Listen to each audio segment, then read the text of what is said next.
ওস্তাদ বলছেন এ টেনিস এল ভলিবল করো হ্যাজক হ্যাজক নায়ক মানা কি বলছে ওই ওস্তাদ জি আমার বুকে খুব কষ্ট আবার প্রত্যেক দিন ওই 5 তলা থেকে 30 তলায় নামতে অনেক কষ্ট হয় যে কারণে আমার লেট হয়েছে আবার আর লেট হবে না তার খোদার কসম লাগে আমাকে হ্যাশটাউন দিয়েন না।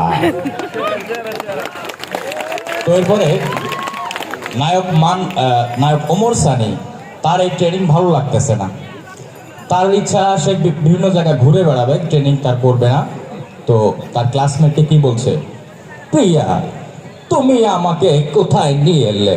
আমি তো তোমাকে নিয়ে ওই আপন হারার পাশে ঘুরতে চেয়েছিলাম, আমি তো বিবি বাজার যে সেখানে চা খেতে চেয়েছিলাম, ট্রেনিং আমার ভালো লাগে না প্রিয়া। এরপরে আমাদের চেমনি হলের পাশে একটা আম গাছের ওখানে একটা আম চুরির অভিযোগ উঠেছে নায়ক প্রসেনজিতের বিরুদ্ধে। প্রসেনজিৎ কি বলছে, মা কলেজ দেখবে, বিশ্বাস করুন স্যার আমি আম চুরি করিনি, আমি আপনাকে ছুঁয়ে বলছি আমি আম চুরি করিনি, হয় ওরা আমার বিরুদ্ধে মিথ্যে অভিযোগ দিচ্ছে।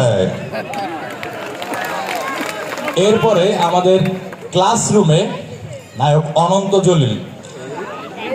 জলিলের ক্লাসে আমাদের ক্লাসরুমে অনন্ত জলিলের বিরুদ্ধে একটা অভিযোগ উঠেছে, সে নাকি ক্লাসরুমে কথা বলেছে।